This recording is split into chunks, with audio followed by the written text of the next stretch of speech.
Hello guys, welcome back to my channel. तो कुछ दिनों से मेरी तबीयत ठीक नहीं थी, इसलिए मैं वीडियो बना नहीं पाई, तो उसके लिए सॉरी। फिर से आ गई हूँ मैं अपनी टूटी फूटी हिंदी लेके, इसलिए प्लीज़ गाइस आप लोग मुझे सपोर्ट करना ताकि मुझे मोटिवेट मिले और मेरी टूटी फूटी हिंदी थोड़ी अच्छी हो जाए। तो चलिए एक्सप्लेनेशन शुरू करते हैं। तो इस एपिसोड की स्टार्ट में हम लोग जिंजाओ को देखते हैं जो गैरेज में था, और दूसरी तरफ मोमो की मॉम जो एयरपोर्ट के बाहर ही वेट कर रहा था मोमो के आने का। तभी क्रिश उसके पास आके कहता है लगता है वो नहीं आएगा, चलो हम चलते क्योंकि फ्लाइट की टाइम हो गया है। दूसरी तरफ हम मोमो को देखते हैं जो घर पे था और वहीं पे बैठे बैठे रो रहा था और उसकी चारों ओर वही लेटर बिखरा हुआ पड़ा था।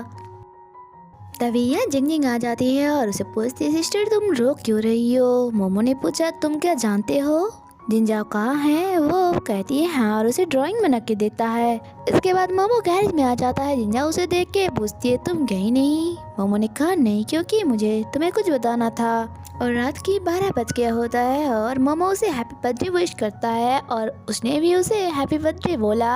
और हम लोगों को पता चलता है जब वो दोनों छोटा था एक दिन मोमो की बर्थडे सेलिब्रेट किया जा रहा था और उसी टाइम तभी मोमो की मॉम उसे पूछती है तुम्हारे बर्थडे कब है। जिंजाओ कुछ भी नहीं कहता और डैड कहती है कोई बात नहीं, आज से मोमो के बर्थडे जिस दिन होगा उसी दिन जिंजाओ की बर्थडे होगा।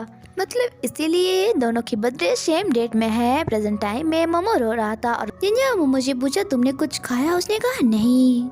जिंजाओ ने कहा तो चलो मेरे साथ। इसके बाद दोनों को एक साथ हम लोग देखते हैं जहाँ जिंजाओ से पूछ रहा था तुमने फिर से रोया। मोमो ने कहा तुम्हें कैसे पता। जिंजाओ ने कहा तुम्हारे आंखें देख के किसी को भी पता लग जाएगा क्योंकि मोमो अपने आंखें पोंछने लग जाता है। जिंजाओ ने कहा आंखों को रब मत करो, ये और भी खराब हो जाता है। मोमो ने कहा ये सब तुम्हारा फॉल्ट है। जिंजाओ ने कहा कैसे, अगर तुम नहीं बताओगे तो मुझे कैसे पता चलेगा। बाय द वे तुम्हें किसने बताया कि मैं यहाँ हूँ। मोमो ने कहा तुम्हारी छोटी सिस्टर ने, वो बहुत अच्छा है। मोमो ने पूछा वेल तुम यहाँ क्या कंफर्टेबल हो, मतलब तुम्हारा छोटी सिस्टर है इसके लिए तुम्हें कुछ प्रॉब्लम तो नहीं होता ना। जिंजाओ ने कहा कोई बात नहीं क्योंकि इन सब की आदत पड़ चुकी है मुझे। इसके बाद जिंजाओ उसे एक बेकरी शॉप में ले आता है जो बहुत ज़्यादा छोटा था और उसे कहता है बहुत रात हो गया है इसलिए सारे दुकान तो बंद हो गई, ये छोटी ही केक तुम्हें मिलेगा, अब ले लो जो लेना है। और स्ट्रॉबेरी वाला ही केक था इसलिए जिंजाओ खुद ही कह देता है स्ट्रॉबेरी वाला पैक कर दो क्योंकि उसे पता था कि मोमो को स्ट्रॉबेरी कितना ज़्यादा पसंद है। मोमो ने कहा और एक चीज़। उसने कहा क्या। मोमो ने कहा जूस लेना है। जिंजाओ ने कहा कोई बात नहीं ले लो, आज तुम्हारे लिए स्पेशल डे है। मोमो ने बस उसे स्माइल करते हुए देख रहा था। इसके बाद दोनों गैरेज में आ जाते हैं और यहाँ जिंजाओ रहता है और फर्स्ट टाइम मोमो को यहाँ ले आया था। इसके बाद जिंजाओ यहाँ कैंडल जला रहा था। मोमो आके पूछा तुम्हारा रियल बर्थडे कब है, मतलब तुम किस दिन पैदा हुए थे। जिंजाओ ने कहा वो क्या मैटर करता है क्योंकि मुझे इन सब चीज़ों में फ़र्क नहीं पड़ता और मुझे बस इतना पता है कि तुम कब आई हो इस दुनिया में। अब चलो जल्दी जल्दी विश मांगो। और यहाँ मोमो एक विश लाउडली कहती है और एक विश हिडन रखता है। फर्स्ट विश में वो मांगा था मुझे जल्द से जल्द जिंजाओ की असली बर्थडे कब है पता लग जाए। और एक विश मन में कहता है वो जो जिंजाओ को तो बताया नहीं जाता लेकिन हम लोगों को बताया गया। वो कह रही थी कि हम दोनों पूरी जिंदगी भर एक साथ रहे। इसके बाद वो कैंडल में फूंक मार देता है और जिंजाओ को कहती है चलो आप केक खाते हैं, लेकिन जिंजाओ ने मना कर दिया ये बोल के कि वो बहुत ज़्यादा मीठा है और इन सब की मुझे आदत नहीं है। और 2 बियर की बॉटल निकालता है। मोमो ने कहा मुझे ना पीने से प्रॉब्लम होती है और उसके बाद खुद को हैंडल करना मुश्किल हो जाता है। जिंजाओ ने कहा तो क्या करो, बॉटल खोलो या नहीं। मोमो ने कहा मत खोलो। जिंजाओ ने कहा कोई बात नहीं पी लो जितना पीना है, मैं हूँ ना तुम्हारा ख्याल रख लूंगी। Happy birthday. दोनों यहाँ ड्रिंक करती है। मोमो बहुत ज़्यादा खुश थी और सोच रही थी मैं सपने में भी नहीं सोचा था कि आज के दिन मैं तुम्हारे साथ स्पेंड करूंगी। बहुत रात हो गया था और मोमो बहुत ज़्यादा ड्रंक कर लिया था और यहाँ बकबक करने लग जाता है कि पता नहीं मॉम ने क्रिस के अंदर ऐसा क्या देखा कि उसे चूज कर लिया और उसके साथ अब कनाडा भी जा रही है। मुझे टेंशन हो रही है मॉम को लेके, कहीं क्रिस ने उनसे चीट ना करे।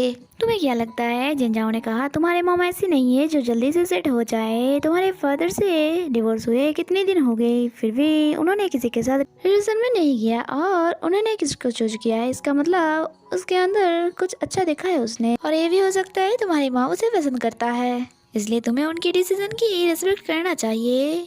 मोमो ने कहा तुम कब से बोले जा रहे हो कि तुम्हारे डैड तुम्हारी मॉम, मतलब तुम्हें पहले से ही पता था कि वो दोनों तुम्हारे मॉम डैड नहीं है। और दोनों एक दूसरे को देखने लग जाते हैं। मोमो टॉपिक चेंज करके कहती है, मॉम नानजिंग वाला घर बेच रहा है, पता नहीं मैं अब कहाँ रहूंगी, मैं होमलेस बन जाऊंगी।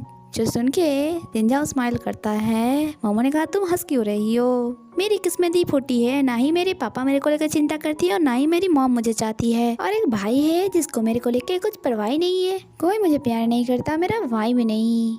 जो सुन के जिनजाओ फिर से हंसता है और कहता है, चलो मैं तुम्हें घर छोड़ देती हूँ। मोमो ने कहा, नहीं मैं घर नहीं जाऊंगी, और सर नीचे कर लेती है। जिनजाओ ने कहा, ये सही नहीं है, रात को ज्यादा टाइम तक बाहर नहीं रहना चाहिए, तुम्हारा हैबिट बन सकता है, इसलिए चलो मैं तुम्हें घर छोड़ देती हूँ। मोमो ने कहा, इसमें बुराई क्या है, मैं तो मेरे भाई के साथ हूँ। जिनजाओ ने कहा, अगर मैं बुरा इंसान हुआ तो?